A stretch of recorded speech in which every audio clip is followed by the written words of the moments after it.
لە ئێستادا مادەی پلاستیک بە جۆرێک زۆر بووە بەشی 6 جار داپۆشینی گۆی زەوی دەکات.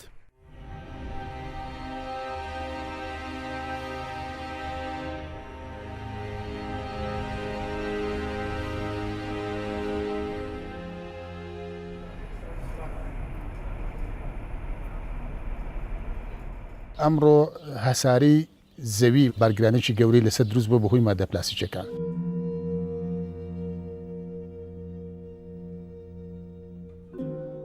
پلاستیک داهێنانێکی زۆر گەورە و مەزن بوو لە بواری کیمیایە و کارێکی زۆر گەورەی کردە سەر مرۆڤایەتی. ئەوەنەی کە سوودی هەیە ئەم پلاستیکە دوو ئەوەنە زیانی هەیە. ئیستا لە بەردەم کارەساتێکی ژینگەیی زۆر خراپ و گەورەین.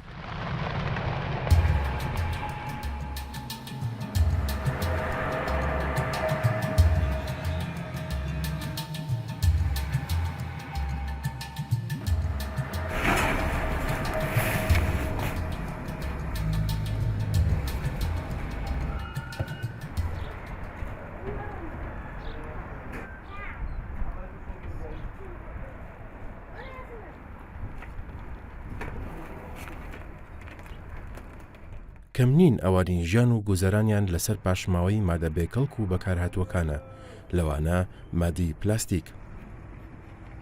مامکەریمی تەمەن 58 ساڵ یەکێکە لەو کەسانی بژێوی ژیانی خۆی و خێزانەکەی لەسەر پاشماوەی ئەو مادە پلاستیکیانەیە کە فڕێدەدرێن و دوای بەکارهێنانیان جارێکی تر بەکار ناهێنرێنەوە.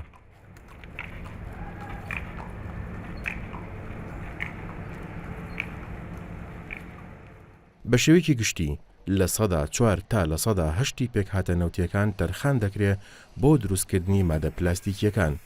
جا لە پێکهاتە نەوتیەکان کۆمەڵێک مادەی ترش بەکاردەهێنرێن بۆ دروستکردنی مادەی پلاستیک کە هەندێکیان مادەی ئۆرگانین و هەشیانە نائۆرگانین کە هاوکارن بۆ گۆڕینی جۆری مادە پلاستیکیەکان بە پێی ئەو تایبەتمەندیەی دەخوازرێ، لەوانە پتەوبوونی مادەکە یان گۆڕینی جۆری ڕەنگەکەی یاخود شلی و نەرمی مادەکان و درێژی تەمەنیان.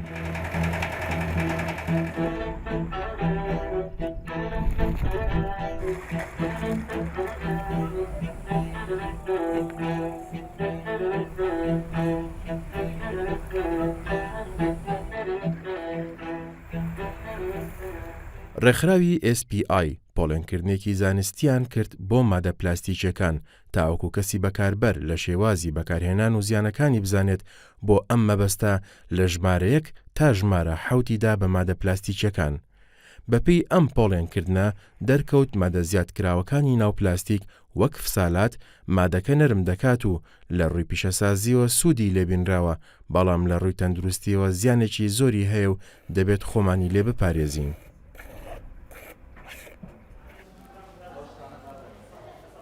کێشەکە کەی دروست ئەبێ کە ئەو پلاستیکە هەندێک شتی تیا گەرم کرێتەوە یان شتی گەرمی تیا بخرێتەوە یا بخرێتایە کە بۆ ئەو پلە گەرمیە دروست نەکراوە. ئەم جۆرەشیان لە پۆلیستایلین دروست دەکرێت. هەندێک جار پێی دەوترێت پۆلیفۆم، زۆر ژەهرین و مەترسیدارە.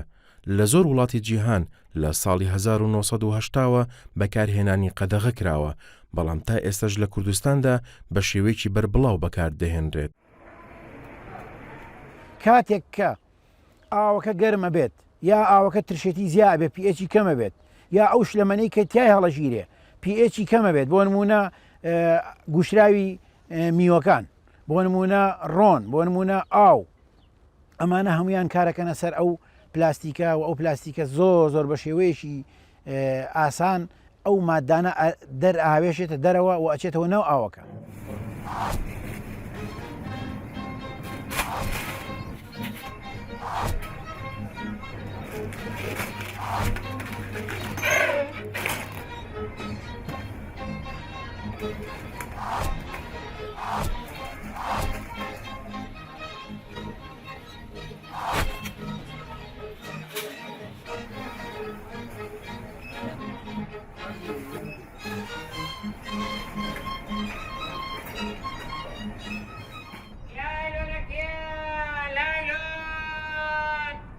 هەچی ئەو مادە پلاسیکیانەی کە ئەمڕۆ ڕوو لە هەرێمی کوردستان ئەکات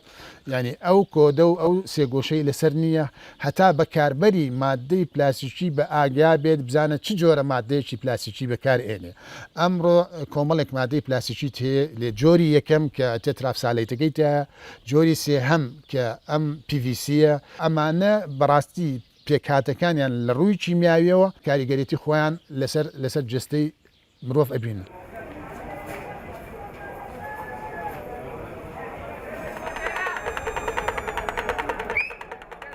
ئەم فسالاتەیە ئەم بیسفینۆڵ ئەی بە تایبەتی ئەمە لاسایی ئەو هۆرمۆنانەیە کا لە لەشە بە تایبەتی هۆرمۆنی ئەسترۆژین لە مێینەیە کارەکاتە سەر هێلکەدانی کارەکاتە سەر دابەشبوونی هێلکەکان و دابەشبوونی کۆرپەلە و دروستبوونی کۆرپەلەیەکی ناکام و ناتەواو. ئەو پێکهاتەیە کاریگەری هەیە لەسەر مناڵ بە تایبەتی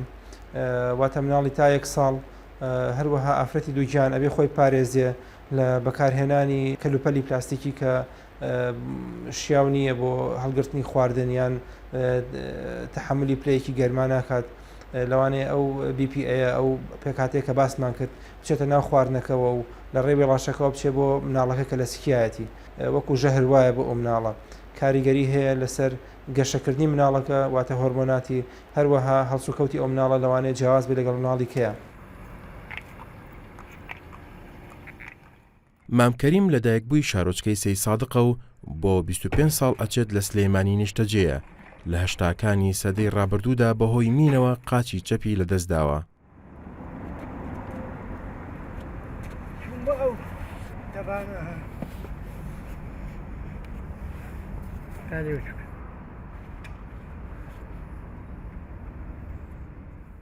جۆرێکی تر لە حەوت مادەکەی پلاستیک کۆدی ژمارە 3 کە بە PVC ناسراوە کە لە دروستکردنی دەرگا و پەنجەرە و بۆری ئاوەڕۆ و کاشی پلاستیک بەکار دەهێنرێت کە ساڵانە 7 ملیۆن تەن لەم مادەیە لە جیهان بەرهەم دەهێنرێت. ئەم جۆریان مەترسیدارترین جۆری پلاستیکە لەبەر ئەوەی لە سەدا 57 مادەی کلۆر و غازی ئیسیلینە کە کاریگەری خراپی لەسەر تەندروستی مرۆڤ هەیە.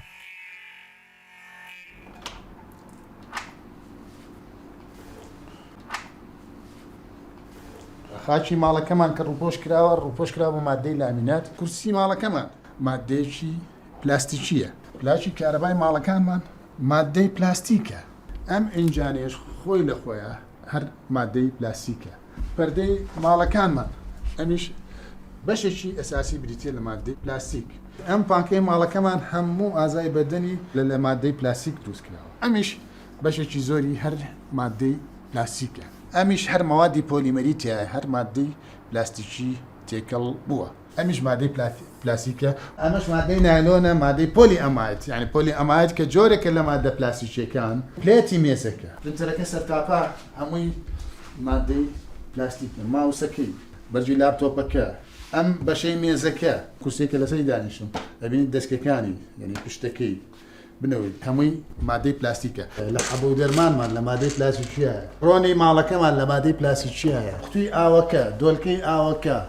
پاراستنی خواردنمان ئالاگەی نایلۆن بەرۆکی ئێمەی گرتووە سەقفی ماڵەکەمان ئەمە بینی بە قاوی هەموو جاری پلاستیکە ئەومان هێناوە هەر لە مادەی پلاستیکە هێناومانە سپلیتەکە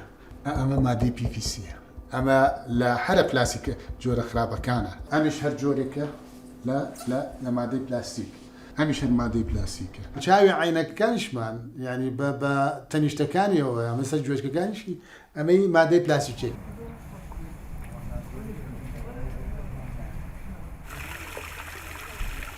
بەپێی توێژینەوەیەک کە ڕێکخراوی SPI ئەنجامی داوە لە ساڵی 2009دا 91 ملیار لیتر ئاوی خواردنەوە بە شێوەی بوتڵ خوراوەوە لە جیهاندا کە لە 6 بوتڵ تەنیا 1 بوتڵی بەرەو ڕیسایکلین ڕۆشتووە 5 بوتڵی خراوەتە ژینگەوە و ئەمە جگە لە جۆرەکانی تری پلاستیک چۆتە ئاوەوە چۆتە خاکەوە و چۆتە ناو هەواوە.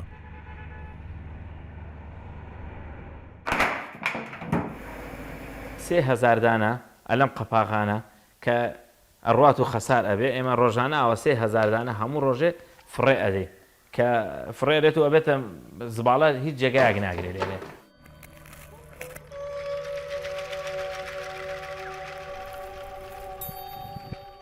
زیندەوەر بە گشتی هەمووی ئەناڵێنە بەدەست ئەم شەهر و بەدەست ئەم پلاستیک و بەدەست ئەم ژینگە پیس بوونەوە. تەماشاکە لێرەیە ئەم ماسێ وردانە پەلاماری ئەو ئاغزە جگەرە سوتاوانەیان کە خەڵک فڕێیاوەتە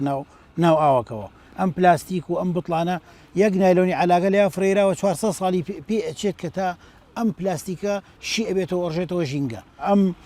زیندەوەرانە کە لەم ئاوەیە ئەژین ئەم ژەهرانە کاریان تێکە کارەکاتە سەر هۆرمۆنەکانی لەشیان کارەکاتە سەر زۆربوونیان کارەکاتە سەر جینەکانیان یعنی بەڕاستی ئەگەر ئاوا بڕوە کار ئاوا بڕوە ئێمە لە بەردەم کارەساتێکی زۆ گەورەیان مەگەر خوا بزانێ ئیتیجاکەی بەرەو کوێیە ئاراستەکەی بەرەو کوێیە و ئامانجەکەشی بە کوێیەگە.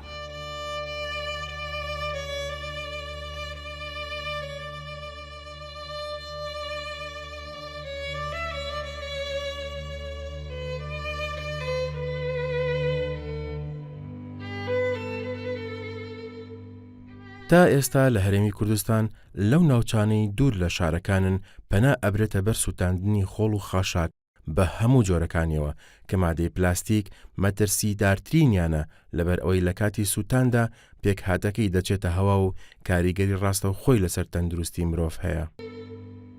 تا ئێستا لە هەرێمی کوردستان لەو ناوچانەی دوور لە شارەکانن پەنا ئەبرێتە بەر سوتاندنی خۆڵ و خاشاک بە هەموو جۆرەکانیەوە کە مادەی پلاستیک مەترسیدارترینیانە لەبەر ئەوەی لە کاتی سوتاندا پێک هاتەکەی دەچێتە هەوا و کاریگەری ڕاستە و خۆی لەسەر تەندروستی مرۆڤ هەیە.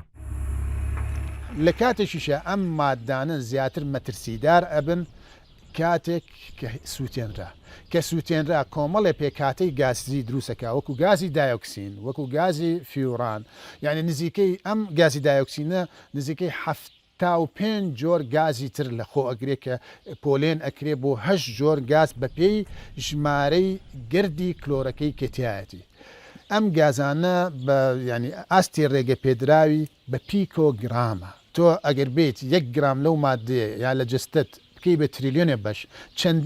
چەند بەشێکی لەو تریلیۆنە پێکهاتی دایۆکسین بێت ئەوە زۆر بە ئاسانی کاریگەری نەگەتیڤ لەسەر جستە دروستەکە. یەکەم سەرەتان دروستەکە هۆکارە بۆ تێکدانی گەشەکردن هۆکارە بۆ تێکدانی کۆئەندامی زاوزێت لە ماوەیەکی زۆر کەمە ئەم مادەی دایۆکسینە یعنی ئەکرێ ئەتوانێت کۆتایی بە ژیانی ئینسان بێنێت.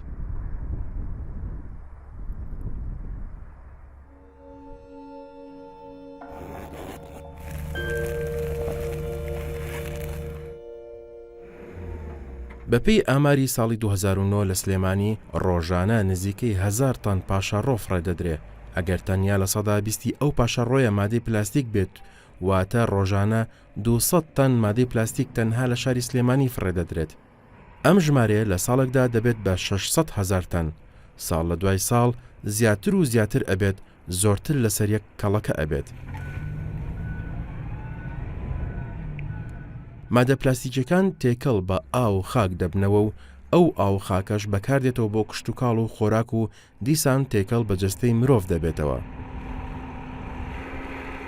بە پێی نووسراوێت کە بەشی خزمەت گوزاری شارەوانی سلێمانی پێڕاگەاندین لە ئێستادا لە ڕێگەی تیمەکانی شارەوانی بەشی خزمەت گوزاری و هەرسێ کۆمپانیای هەرێم شکار و شتوتگارت خاشاکەکە دەگوازرێتەوە بۆ ویزگەی ژێرخستنی تەندروستی لە تانجەرۆ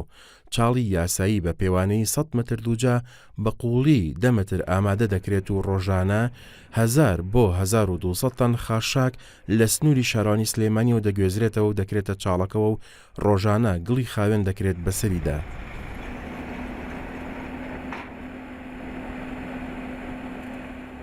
ئەم مادە پلاستیکیانە ئێستا وەکوی کە تێبینی کراوە ئەکرێ بە ژێر گڵەوە وەکو لوغمێکی لێیت ئەم مادەی لەوانەیە مەسەر 400 ساڵ بمێنێت بە ئارەزوو خۆی لەگەڵ شیکاربوونەکەی مادەکان ئیزافا کات و یەکێک لەو ماددانی کە زۆر بە ئاسانی لێوی دەرئەچێت ریلیس ئەبێ مادەی ثالەیتە کەواتە زۆر بە ئاسانی مادەی ثالێت ئەتوانێت دەرچێت ئەبێت دەست بەجێ ئێمە هەوڵ بین بەو شێوەی کە ئێستا پەیڕەو کراوە ینی ئەمانە مادانە ژێرگەڵ ئەکرێ ئەمە چارەسەر نییە چونکە ئەمانە وەکو قۆمبەلەوان وەکو مینوان بۆ چەند سەدەیەشتر ئەمێننەوە و هەموو کاتێک لە پێکانیان لە کاتێک کە باڵێن شیکار ئەبن تێکەڵ بە خاکەکەی ئەەکەن تێکەڵ بە ئاوەکەی ئەەکەن.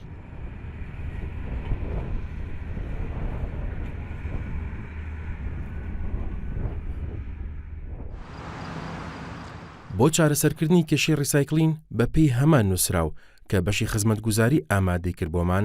لە ساڵی 2005 سەرۆکایەتی شارەوانی سلێمانی گفتوگۆی لەگەڵ چەند کۆمپانیایەکی بیانی کردووە بەڵام بەهۆی مەرج و بیانی و قورسەوە نەگەیشتونەتە هیچ ئامانجێک و شارەکەیان تووشی قەیرانی خاشا کردووە.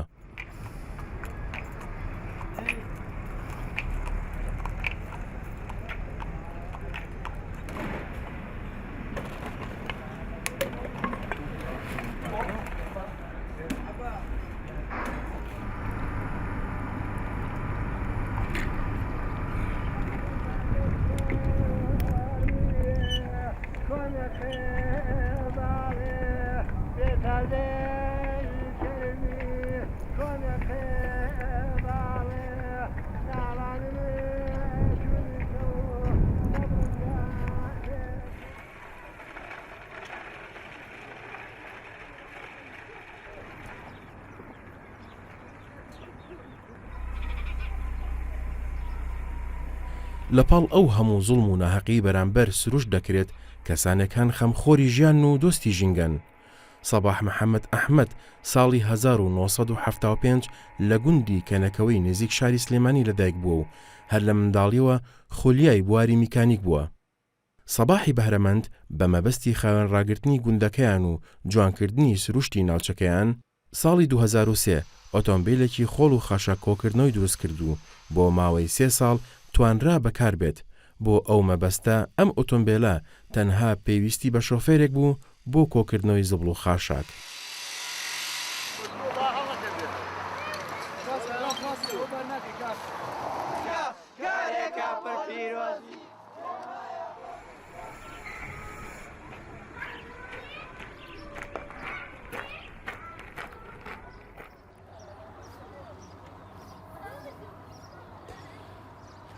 ئەمە فەرهەنگی شارستانی سنوورەکەمان بوو ئەلێرە زۆربەی کار و چالاکیەکان ئەنجام بە ئەنجام ئەگەێنرا بە تایبەتی ئەو چالاکی ژینگەیانە و ئەو شانۆیەکان و هەڵمەتی پاکسازیەکان ئاگادارەکان لێرە هەڵەواسران و گەنجان بە دڵێکی گەرمەوە کۆبوونەوە و کار و چالاکیەکانمان بە ئەنجامەگەان بەداخۆێسا ساد و سڕێکی پێوە دیارە ئەو گەرم و گوڕەی جارانی پێوە دیار نیە ئێستا شوشەکانی شکاوە. سەباح بە دۆستێکی باشی ژینگە لە شاری سلێمانیدا دەنرێت بۆ ئەمەش چەندین پرۆژەی گرنگی لە بواری ژینگەدا جێبەجێ کردووە و کاریگەرێکی باشی لەسەر گوندەکەی دروست کردووە و هوشیاری کردوونەتەوە. ئێمە هەر لە سەرەتا و هەڵمانە کە سنوورەکەمان ڕابێنین لەسەر جیاکردنەوەی خۆڵ و خاشاک یەکەم هەنگا ئەوە بوو لە شوشە و مادەکانی تر خۆڵ و خاشاکی ئاسایی دەستمان پێکرد. بەرمیلەکان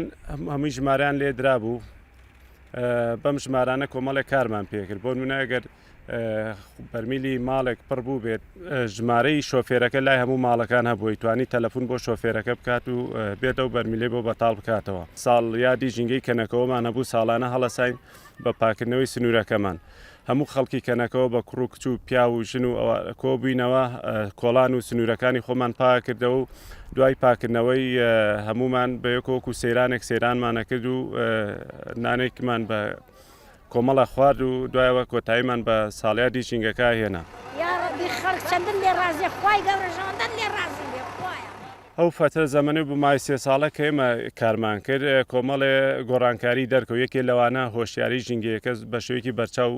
بە دەرکەوت بوو کە گەنجێکی نابینی مەسەن قاغەزێ فڕێیان لە جامی سارەوە شت فڕەیە پایک و تەمیسی پێوە دیار بوو. ئێستا گۆڕاوە لەبەرەوەی کە سارەکەمان بۆ مای 3 ساڵ توانی کار بکە سارەکەمان بەرەو کۆنی ڕۆشت دوایەوە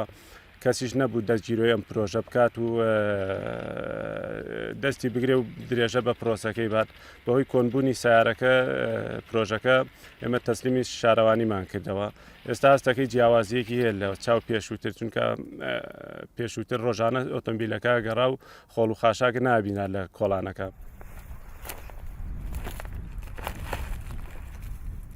دوایەوە ئەو چەند پرۆژە ڕێکپێکەمان کرد بۆن منە ئەو سیستەمی خۆڵ و خاشاکە لەسەرەوە جوابێکی دڵخۆشکەر نەبووکەوە مەسەن لە ڕووی معنیەوە دڵمان خۆش کات ئێمە زیاتر گرنگی پێ بووین گەشەی بێبین دوایە کە جواب نەبوو ئێمەش لە ڕووی معنیەوە دار و خاین و سار بووینەوە.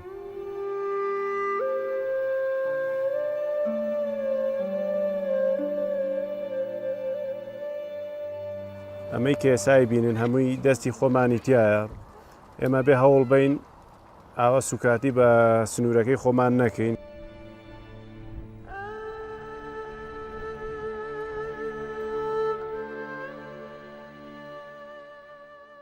ژینگە پەیوەندی بە هەموو تاکێکی سەرزەویە بێ هۆشیاری ژینگەی هەبێ ڕێز لە ژینگە بگرێت بەرکی سەر شانی خۆم زانی و منیش وەکو تاکێکی سەرم زەویە بۆیە زۆر کارم بۆ ژینگە کرد و زۆریش لەسەری بەردام ماندوو بووم تیا.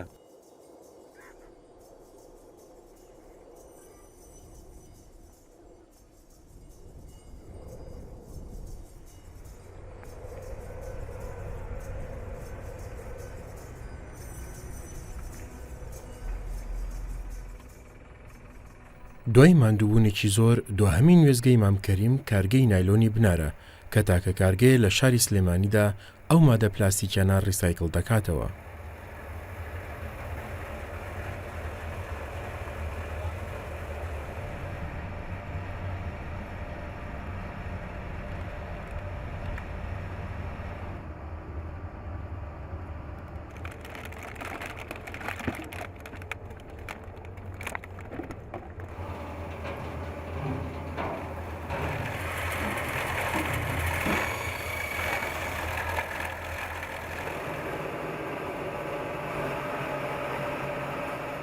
یەکەم هەدەفمان ئەوە بوو کە ئیشێ بکەین هەم ژینگە بپارێزین هەم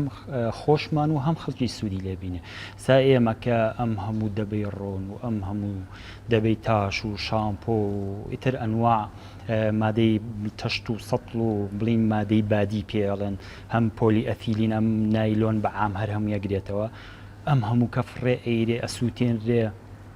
لە خۆڵ عملەکە ئەبینی ئەم هەموو دوو کەڵوینە زیاتر هەمووی سەبەبەکەی مادەی پلاستیکی بوو ئێستا ئێمە بەلایانی کەمەوە مانگانە 6 بۆ 8 تەن ئەنواع عشکال جۆری نایلۆن بادی پۆلی ئەثیلین پۆلی پلین هەمووی لێرە ئاهاڕینەوە وردی ئەکەینەوە سەر لە نوێ یا بۆ چیسی نەمام هی گوڵ کە تیای ئەڕێنین یا بۆ چیسی خۆڵ ئەمە لە 34 ڕێگەوە ئەو نایلۆنەمان بۆیە کارگەکان ئەو تەلەفاتانی هەیەە فڕێی نایەن کۆیەکەنەوە دایەنێن یا خۆمانە چین یا بۆمان نەقلەکەن ڕێگەیەکی تر هەیە هەر بڵێن خەڵک لە بازار خۆی کۆی ئەکاتەوە و کە تۆزێ زۆر ئەبێ بە سیارەی هێنێ نەقلەکە بۆ ئێرە. ئەگەر هەر ئێستا مرۆڤ واز لە بەکارهێنانی پلاستیک بهێنێ زەوی 500 ساڵی تری پێویستە لەو مادەیە پاک